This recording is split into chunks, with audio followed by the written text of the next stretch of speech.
Welcome into Beyond the Paycheck. I am Jon Gay. I'm producer of the show, and Paula is here with us today to talk about her new course she's offering. And before we get to that, Paula, I know you've talked in this podcast about how your personal experiences have informed you as a financial coach. And that's kind of the thought behind this whole Making Money Matter course that you've revealed, right? Right. I made so many mistakes as I was, I guess, maturing, we'll say. And I wish that I would have known the stuff that I know today. I know, hindsight's 2020, but I wish I could go back and be, 18 years old again with going to school and using a credit card for the first time and, dating and getting married and, starting my career and start all that over again with what I know today. You were preaching to the choir. If I, as an 18-year-old college freshman, knew everything I knew now, boy, my college experience would have looked a lot different in terms of money and everything else, too. I know. We all do. But we also know that when your parents tried to say, well, you need to do this or don't do that, we did it anyway because we knew so much more than they did. Especially as teenagers. Correct. Well, I think even, having 5 children of my own, I know that they're finally in their mid-20s to early 30s. And they're coming to me all the time, Mom, what do I do for this? Mom, what do I do for that? And so I thought, well, they don't know. And even though I tried to tell them, I was having a conversation with my son yesterday. He's like, Mom, I just don't understand this investing stuff. So I decided, well, let's make a course. I think if anybody who's listened to the first dozen or so episodes of our podcast at this point, the beauty of the podcast is that it really explains things on a level that the everyday person, and by everyday person, I mean me, can understand. And so with this Making Money Matter course, let's break it down because it's a 6-week course that really kind of gives you a one-on-one and really builds your financial knowledge for that stuff that, to your point earlier, Paula, we wish we had known when we were younger. Yes, it does. So in week 1, we're going to look at what your money personality is. Let's ask you, Jon, are you an investor, a saver? Are you in debt? What's your money personality? So we're going to look at that and see if once if you're a saver and you save everything, that's great, but it's also not good because, you still want to have a good life. But if you're somebody that uses your credit card to pay for everything, then you're constant battle to get out of debt. And that's not good. So what is your money personality and what are your goals? Those are the first things we're going to look at in week 1. I'm laughing because I've been married 5 years as of this month. And before I was living with my wife, I had a completely different money personality than I have now, because before I got married, I was definitely a spender, lived beyond my means, made every financial mistake you can make in the book. And my wife just happens to be a saver and really good with money. And once we kind of got into a rhythm between the two of us as far as, cadence and agreeing on how we were going to manage our finances, which, by the way, is I let her manage the finances, I'm now more of a saver. But your point here is really important, Paula, because the psychology behind why we do what we do is really the first step to understanding, our personalities and our habits and why we are the way we are. So in the first week, you said we're going to find the money personality, find out what our money personality is. What's week 2? Week 2 is about managing your money. So we're going to look at where your money is going. First, we're going to put together a budget. So I have a budget worksheet that you're going to be able to download, and we're going to go through what is my income coming in? How much is going into savings? What are my expenses? And hopefully we get to the bottom of that and there's a surplus. But if there's not, there's a shortage, then we're going to have to figure out what you're going to have to maybe cut back on. That accountability piece is really so important because we spend more than we realize. And I think you and I have talked about this on a previous episode of Beyond the Paycheck that we did. When my wife and I were long distance, I was in New Orleans and she was here in Detroit. And I said, I don't have much money left this month. I spent all this money on plane tickets to come see you. And she said, no, you didn't. You spent that money at Starbucks every morning.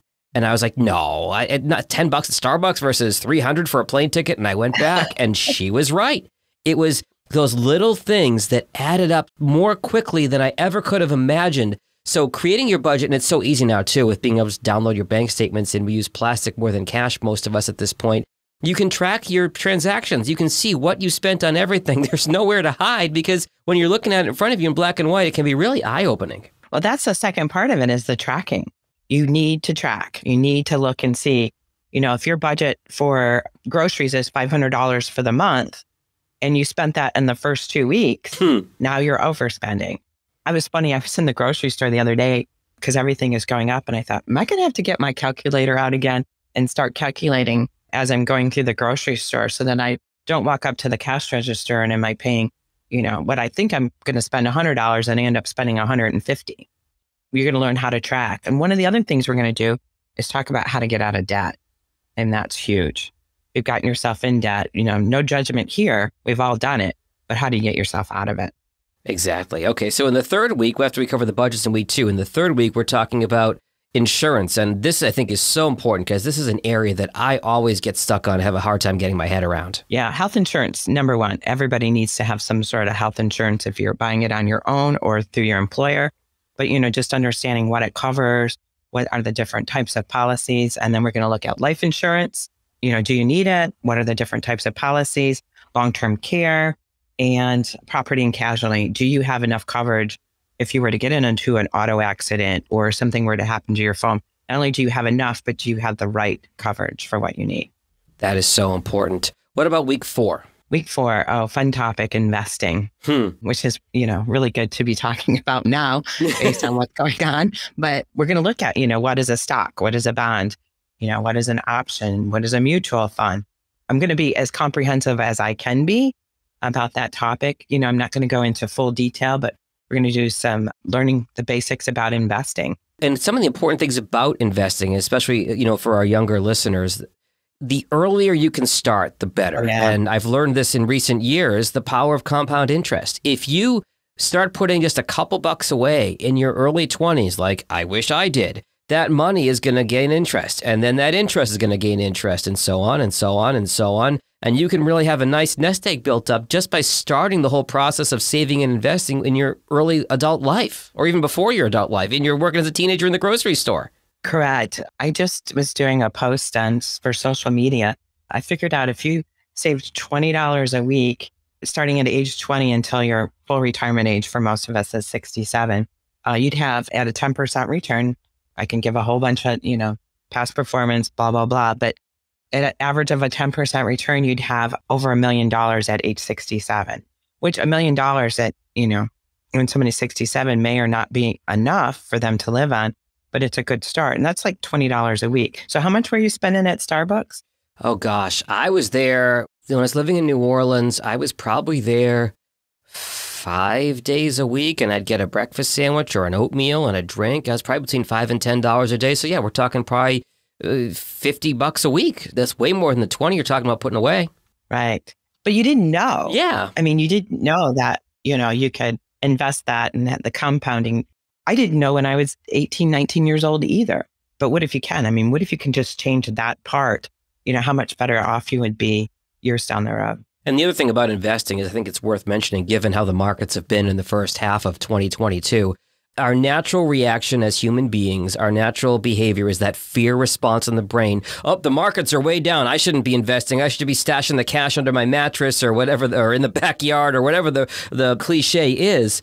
But I've also heard it described, and you can tell me if you agree or disagree with this, that when the markets are down, stocks and bonds are actually on sale because you're getting them at a lower rate. And then eventually, as past performance would indicate, it will bounce back at some point. Yeah. Who doesn't love a sale?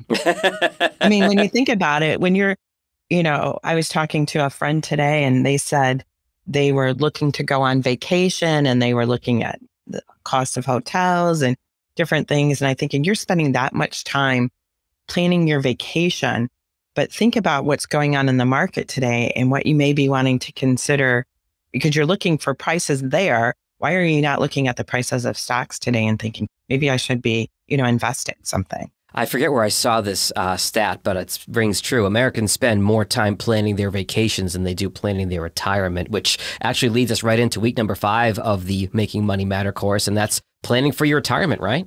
Right. So everybody wants to retire. A lot of us want to retire earlier, hoping maybe we can retire earlier. But what does that mean?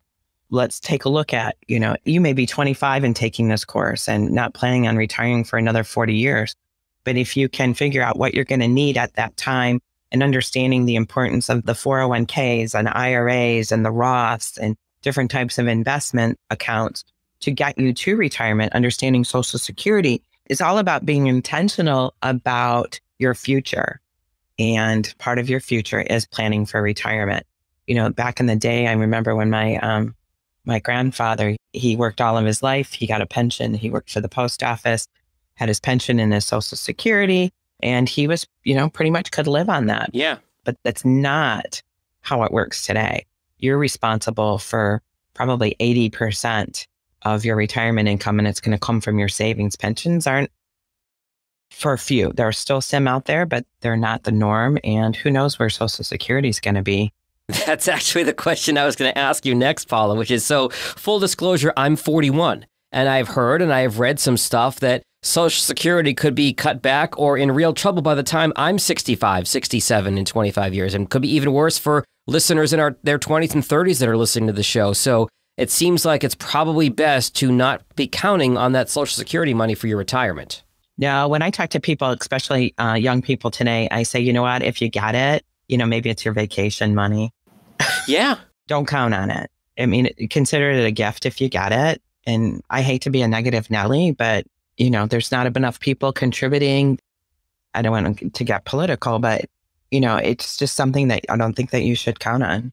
That's fair. And we can say that without being political, that's for sure. We're just looking at the hard numbers of the situation. Right. All right. The last week of the course, the 6th week, we're talking about, I like how you describe this, the fun stuff like taxes and estate planning. Go for it. Yeah. Nobody wants to talk about either one of those topics. We all know we're going to die, but nobody ever wants to talk about what that looks like. And, if you have children, it's important that you think about that can happen to you.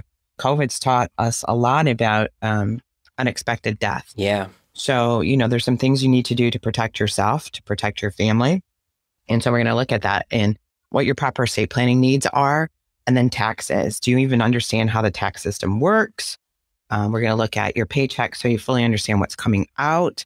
Look at your tax return so that you understand how that works. I mean, people think that, they make $100,000, they're in the 22% tax bracket, but really, nobody pays that 22% on that whole 100,000. So we're going to take a look at how that whole system works so that you can better understand your money. That is something that I only learned recently, was that different parts of your income are taxed at different rates. It's not that everything is taxed at the same rate. So that's really important to know. Correct. So to recap, Paula, the 6 weeks in the class, week 1 is finding your money personality. Week 2 is your budget and how to get out of debt if need be. Week 3 is insurance. Week 4, investing. Week 5, retirement planning. And finally, week 6, taxes and estate planning. And these classes, once you sign up, they're going to be available on demand for you to watch when the time is right for you. And then you're also going to have a live Q&A, right, each week for the folks taking the class to ask you any questions about their specific situation. Correct. So new classes will be launched on Mondays, and then you'll have homework to do. So it is kind of like going back to school a little bit. And then every Thursday evening, we will have a live Q&A. So you can ask any question that you need to. And to make it as personal for everybody's situation, or you can talk about your personal situation, feel free to email me and I will answer all your questions. My goal is just to educate you. And I really need you to make the commitment to make this all happen for yourself, because I know sometimes I live in a Pollyanna world, but I just think if we could just change just 1 or 2 things in someone's life, that maybe we can make it just slightly easier for them. I wish we've been talking for the last 15 minutes about wishing we'd known then younger, the things we know now. And we're starting to see some legislation passed where it's requiring folks to take a financial literacy class in school. But for the vast majority of us who have graduated high school at this point, we never got that class. So this really is that chance for you to take that class. And, I'm not big on classes and homework, but when it's something that's going to change your whole financial outlook and your future and give you a better grasp of this stuff that is so important to know that you didn't learn in school, I can't imagine why you wouldn't sign up. Paula, what's the website for our listeners to find out more? It is on paulachristine.com.